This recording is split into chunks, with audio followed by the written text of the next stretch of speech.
people coming in. Uh, mm, Hi, one. everyone. Okay. Hi. All right. All right. Hi. Hi. This is so fun.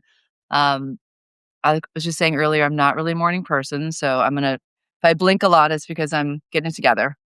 You get it. This is so fun. So I didn't realize this was your guys' first ever Substack Live, which We've I never feel done it. privileged. Yeah, pop in the check. Yeah, Right. Virgin Substack Livers. So happy to be here with you doing this. So it was funny Feels because safe. when I was starting thinking about, talk about yourself, introduce yourself, I decided to see what Claude said about you guys. Oh, Done that? Can't wait. Okay. It's really brief. I'm like, give me a brief summary on these two humans. And so I figured I would read that and you guys can concur. yes, please. Tell us what he missed. I say he. I don't know. Is it a he for you guys? I mean, they, them. Yeah, we don't need to gender it. Perfect. True. Okay. Chris Danton is a creative strategist with about 15 years of creative and design expertise, focused on brand experiences. NBC, Refinery 29, and Disney are some of the places she made her mark before co-founding In Good Co. Her title is Chief of Ideas, a futurist, strategist, and writer. Good? Yeah. So far, so good. Okay. Kirsten Ludwig is a creative and lifestyle marketer with 20 years of experience, having worked with or inspired teams at Ralph Lauren, Google, Nike, and Starbucks. She's now Chief Clarity Officer and co-founder of In Good Co. All right. Okay. Well done, Claude. What did he miss? What did they miss? Tell me something that wasn't captured. Let's see. I mean, I think we do the opposite, right? So I think I'll speak for Chris. I think the level of adventure. She lives in Italy. She's been in Europe for almost not a decade, 7 years, 5 years. Gosh, my math is not great. I think her. I think like she's a strategist, but it's really about. And I think you missed. Claude missed good thinking completely. So I think Chris gave birth to good thinking, a Substack and podcast, and kind of a media platform for us a couple of years ago, based on the realization. And jump in, Chris, of an overconsumption problem.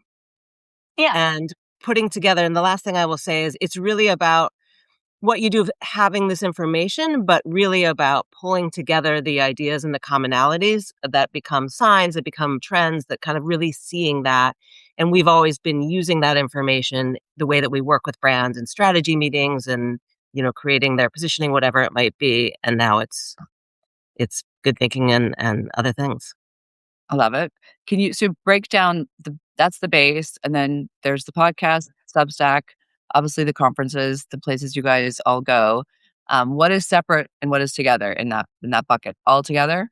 I mean, if we can unpack that here in this meeting, like this would be great.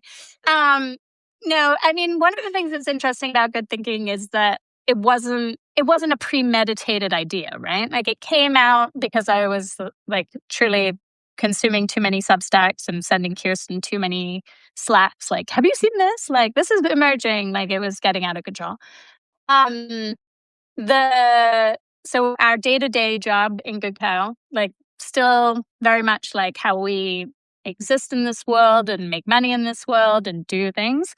Good thinking is so, and then it's merged because the reality is that we're also starting to do consulting based on good thinking. So it's like, okay, brands coming to us and saying, hey, we know we need to be somewhere else in 2 and 3 years. And we were already doing this, but they're now coming to us through good thinking and saying, hey, like actually like this thing that you package up every week, can you package it up every quarter for us to like with a very particular problem? Pretty typically, it's like once a quarter, what's the thing that you're thinking about the most? And then that lens goes through and you kind of get this good counsel is what we call it. So there's the project work. Yeah, so it's project work through good thinking. So there's no great like there's no mission statement. It's all merging together. But we are doing in Cannes, we're starting a CMO dinner series. So Amazing. that's going to be really exciting. This will be the first one. And this will be the first one. And a lot of that is coming out of Kirsten, like, kind of went to me. But like one of the things that Kirsten does, and I think she does this a lot with you guys at the board, is like doing these really like much more like leadership talks around cringe, around comfort zones, around how do you work, how do you lead well, how do you work with your team. And we've noticed that from the podcast that's kind of like, again, starting to come out as like its own little thing, like what that emerges into, whether it becomes I was talking to my therapist, which is like how I come up with all my ideas for these things. And she was like, so it's good community? And I was like, well, maybe. I see it roll out there for sure.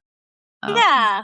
But I think that's starting to emerge. So I think we're very much riding a surfboard of like, where is this going? And new things are kind of popping up and we're seeing how they work. Well, and you guys, you do it with such grace. Obviously, someone on the outside and in the inside, obviously with the board, and Kirsten is seeing like the wheels spinning. I mean, you just see it with you guys. You see things happening in real time and then how you immediately apply those and share those. And, our thesis is always just like, share, what we know, what we're seeing. And Kristen, you do that in such an amazing way with just breaking it down quickly, digestibly, powerfully. I think there's always a like, oh, holy shit moment when you read some of the way your perspectives take a situation, especially cringe, right? Cringe was the one that she spoke at the board about embracing the cringe. And it was definitely the cringe is really hard, especially when you're going through career pivots and you're evolving in, your own personal life and the choices you're choosing to make that maybe are going against what you were told to do, or, this world that I think we're all surfing. I talked to literally thousands of consultants and hundreds of brands and trying to see kind of the pattern recognition across them. But there's these moments of like, oh my God, why are we doing it this way? Right. And I think you guys hit that so much for brands, not only, who's leading, what's working, what's not working, but then for individual kind of career inspiration when it is feeling more and more like a portfolio career world. And it's no longer one thing. And you guys exemplify that so beautifully because the interconnectedness is where I think the magic really is. And then all the different places you can bring it. And I really can't think of anybody else who's doing it as well as you guys are with the variety of topics and the places you show up. But it's really that intention and integrity of, sharing what you know. And I think, Chris, you do an amazing job as well of just the breakdown, like you said. And so I'm thrilled that, you're finding these outlets that are accessible and people can come along for the ride. So, but how did you guys first meet? Like if you go way back, was it on a job? Well, thank you though. That means the world. Yeah. Well, seriously, very like nice. that is for us, like the kind of the point. And I think like really the business plan and like the secret and what we do is kind of the opposite of a business plan. And we lean into, and the more we do this, the more fun we have and the more success we have. We lean into the things that we want to be doing. We will lean into the things that are fun, and we lean into creating the things that we wish were there. Amazing. And I think that for us are kind of the keys to what we're doing. And the more that we do that, the more it works. But we met 15 years ago. No. Yeah. Do we need to talk about how long ago it was? No, definitely not. Definitely not. That's not the question she asked. Let's just. She said, "How did you meet? Not when did." All right. We met. Kirsten hired me at an agency. So Kirsten was hired to grow this agency. It was a production agency, mostly working with Nike, and then I came in when I was like, I should be a project manager, knowing full well I should not be a project manager, but I'm pretty capable of doing a lot of things, or at least my belief in myself is. We, just like kind of like what you see today is like how we've always been. Like, it's just the minute we met, it's like, oh, you're one of those people that it's like very similar energy. And we found ourselves growing that company and bouncing ideas off the same way we do here. And we kind of have applied that energy the whole time. Like, there's not really anything. Was there kind of like a pocket moment when you said, like, this particular type of work is not working anymore. Like, how did you start to bridge like into this world of almost like solo? How much time you got? Yeah, I mean, I love these therapy sessions we're getting into. I mean, we left the company. One of us left willingly, one of us didn't leave willingly. Fair. And then there's a story to be told there at another day when we have more time. But we sort of always knew we'd probably work together, but went on our separate ways and then came back. And quite honestly, the conversation was, do we even want to get close to the agency world again? It is so challenging, toxic. At the time, Kirsten had young kids. I didn't have kids yet. It's particularly not friendly to women, especially women who have children. And then we were like, what if we just do it, but we do it with like some really strict guardrails around like trying to protect us and people that work for us. And we've done that. But it has evolved. Like it's really like it's gone through many chapters. And I think this is what we love to try and share, because I talk to so many people who are in these moments of, I just can't do that anymore.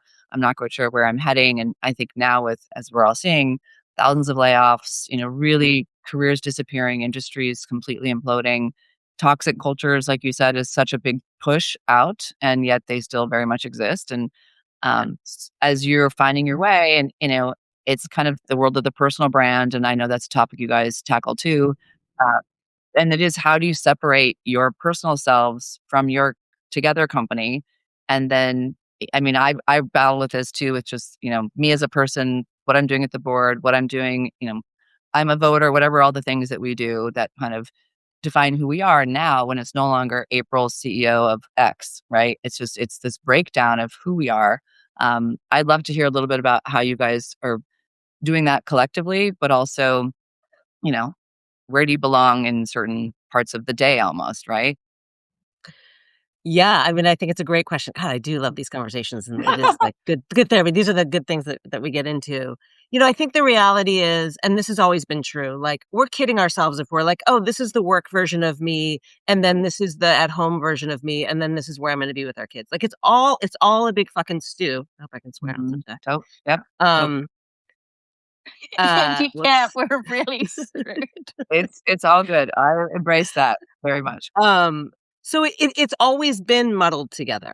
It's always been a part of that. And we've all been kidding ourselves or pretending or trying to be a facade of something that we're not. And I think when we started in Goodco, 10 years ago, 12, whatever, we really started with that, really leaning into optimism and really leaning into idealism and saying, this is the only way that we want to do it. And transparency is one of those, sharing the calendar. And we've always been that for each other. And we've wanted to create a culture of that. If I've got something going on and it might be something on my calendar, but it also might be a big life thing like divorce, like Chris will be there and we'll jump in and be a part of that and be able to run the company and run things when I'm, off in a terrible or whatever it might be situation. And it's Forrest Gump walk. Yeah. She went on a lot of Forrest Gump walks. She just disappeared for a really long time. I mean, it's just mission critical, I think, for humanity right now to be able to stop kind of compartmentalizing in the way that we've, I guess, been institutionalized to do. And blend them together and kind of be the role models for it, I have to say. It's almost like you can't see it until you watch someone else take a different journey and you're like, oh my gosh, why am I doing it this way? And that's what I love about also how open and honest you guys are in sharing everything. Because I think it breaks down so many walls that we built up over, decades in corporate life, for sure. And just being really vulnerable, which I think is a superpower, and doing it in a way that, allows everybody to kind of drop their shoulders a little bit, take a bigger, deeper breath. And, and I love that you have a partnership that allows for that, kind of ebb and flow, because it's also really hard to do it alone.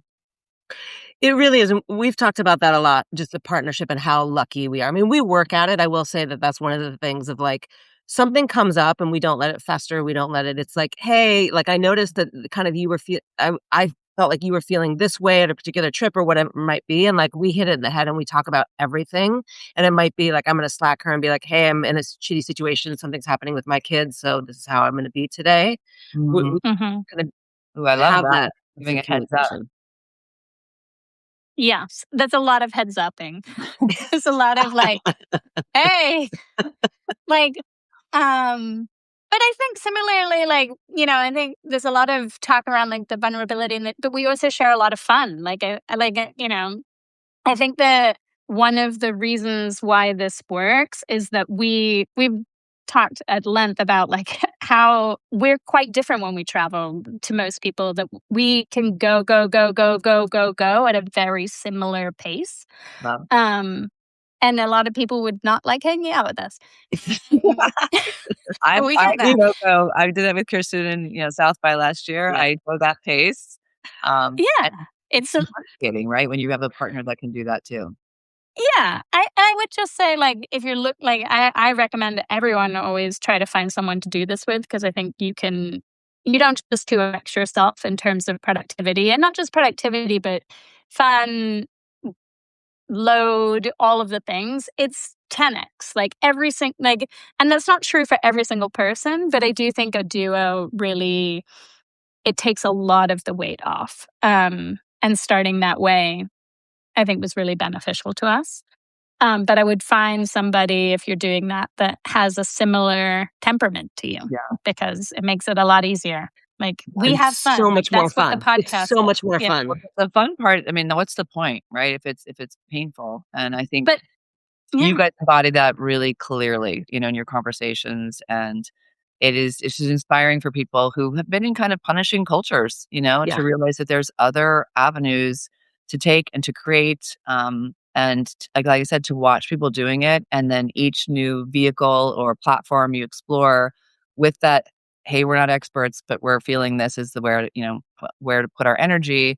And at the same time, I was saying, earlier, it's like, where's the ROI check in of like, okay, are we doing this to do this? Are we doing this and it's having impact? Is it feeding something else? And when do you know, just to be like, it's not working, let's cease and try something else? Because I think that's the other thing. People pick a lane and then go down that lane as much as they can, regardless of how it's feeling. How do you guys kind of evaluate? if it's not fun, we don't do it. Okay, love. Yeah. That's Perfect. Yeah. It becomes very clear. It becomes very clear. Like, it's very obvious. And I think that we've learned more and more, like, from the speaking events that we do and the podcast, is the more fun we're having, the more people are like, wow, like, this is a good time. I want to be part of this good time. And we want you to be a part of a good time. Like, I don't want you to be a part of a bad time. Right. So if we don't like it, and same goes for the work. Like, we've evolved the work that we've done. We first started out doing a certain type of work, and then when that didn't feel right anymore, didn't feel like it fit the mold of who we are, or we needed to expand it, then we just talk about that and try it. And it's always really iterative. Like, everything that we do, like when we put out the podcast, like, I would probably die looking at the first podcast, and then like I would still probably die looking at the most recent podcast. But like, it's an evolution, and we've just kind of accepted. And so, like, every time that we get a new type of client, and if it's like, hey, that was really great, like, Yeah. we just try to do more of that. It's not going to be like, oh, we're never doing that again. Like, we still do projects where it's like, hey, we're very, very good at this, but is this our favorite thing in the whole world to do? No, but we're very good at it. Of Pay the course. bills. Yeah, for sure. Yeah. Um, but I feel like you guys are everywhere, right? I'm watching a lot of travel, a lot of upcoming travel. Obviously, you've got We're a lot kids, of places. live in different countries, you're on different time zones, just the Yeah. balancing and organizing. Do you guys have like executive assistants that pull this all together for you? Are you just, It's trust. mm, It's I think transparency and vulnerability. mhm. Like I think those are just the things that we absolutely live by. Like, So there when an is opportunity nothing. comes in the door, it's kind of a communal vetting. Do we go to Cannes? Do I do this thing? Are you going to be, I feel like you're everywhere, but also individually doing really cool things too, And so, Yeah. like I said, evaluating an opportunity, the cost, right? The reward. I think that's where a lot of people get stuck. I talk to lots of founders who are like, do I just keep doing this? Where am I? I could be in a million places. I have a lot of opportunities coming in, a lot of places to speak, but what is really driving my business? But yes, I need to the visibility. And I think that's a thing when we're talking personal brand, people are trying to figure out, am I a thought leader on Substack or LinkedIn? Am I starting a podcast, joining a podcast, writing a book, doing a TED Talk, where am I bringing my knowledge so that I get obviously visibility? But then also, when is it like too much, right? Where you feel like pulling back. Oh, Kristen. April. And then Other questions for my own personal knowledge, right? Yeah, it's a great question. It's a very good question. I think that we don't really know what too much is, to be honest. Like, I think that's probably, we don't work weekends. Like, we try very hard not to work late at night. Occasionally it happens, and Kirsten wakes up occasionally, like very early. She does that anyway, so we don't feel too bad for her. But like, it's working and being up and meditating are vastly different exercises, obviously.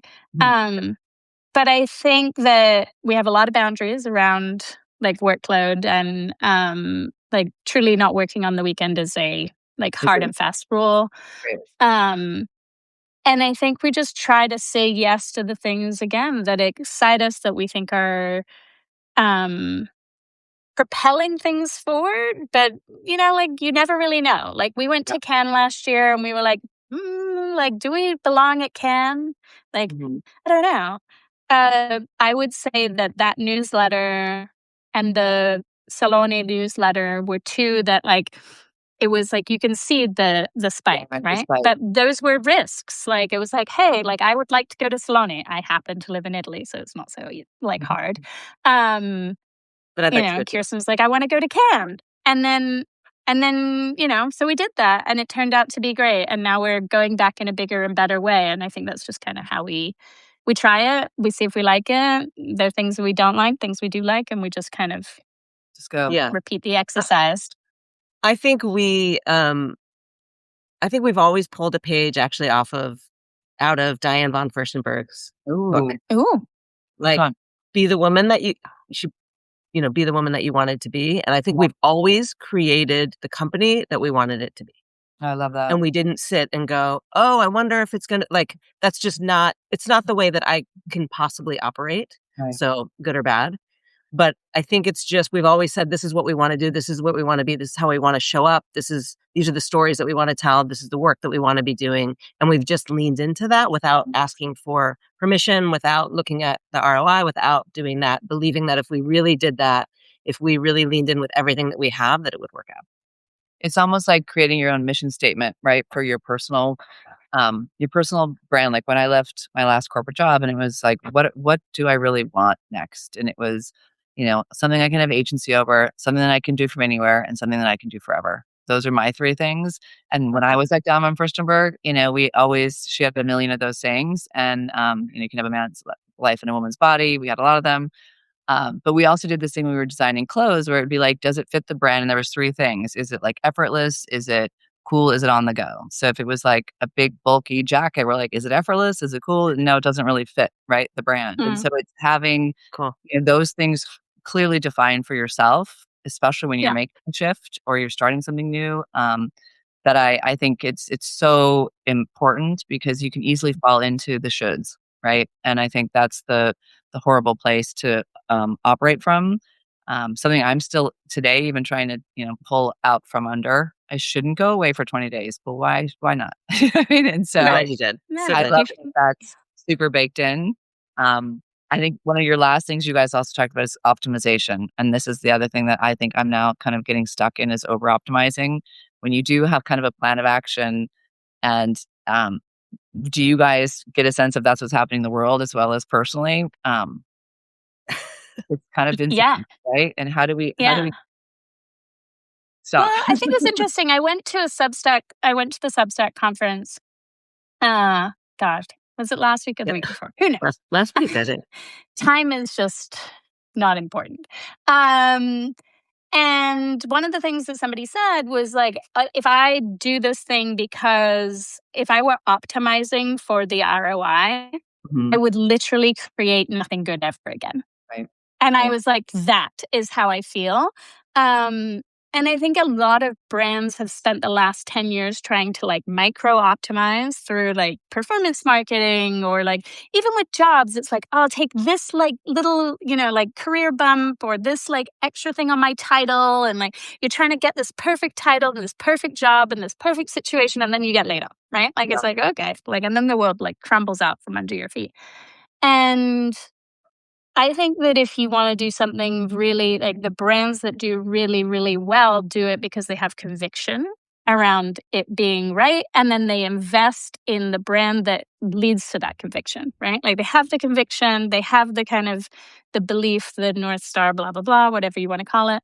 And then they start, and we talk about this in terms of positioning, is then you start like eating away at that or climbing your way up that. And you're not going to get there in one go. And you're certainly not going to get there if you just optimize. You'll like get like a quarter of the way up that mountain, and then you'll burn out and not know what to do with yourself. You miss a lot along the way. And even applying that obviously to the wellness world and all of our physical, the longevity of it all. And I think matching health and wellness with career now, right, is how we're also thinking, because they have to blend. To your point, we're all one human. And that world to me is over optimized as well. Like I can't even tell you how many protein, whatever, everything I'm looking at is what I should and shouldn't be consuming, touching, having in my home, like being around. And it's, almost paralyzing with the information that we have. And obviously that's coming from brands, whether it's vetted or not, approved or not, especially in the wellness world. And I love that you guys touch into all these things, right? Not only your own experiences, experimenting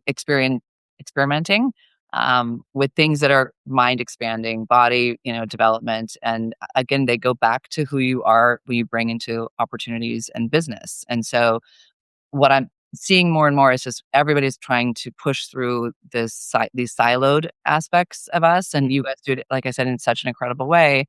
But then you're able to share that information, right? So you're taking your personal experience with the expert knowledge, who you're talking to, who you're interviewing, what you're pulling from people on your podcast, and then also making that applicable but digestible. And I think all of us want the cheat sheet.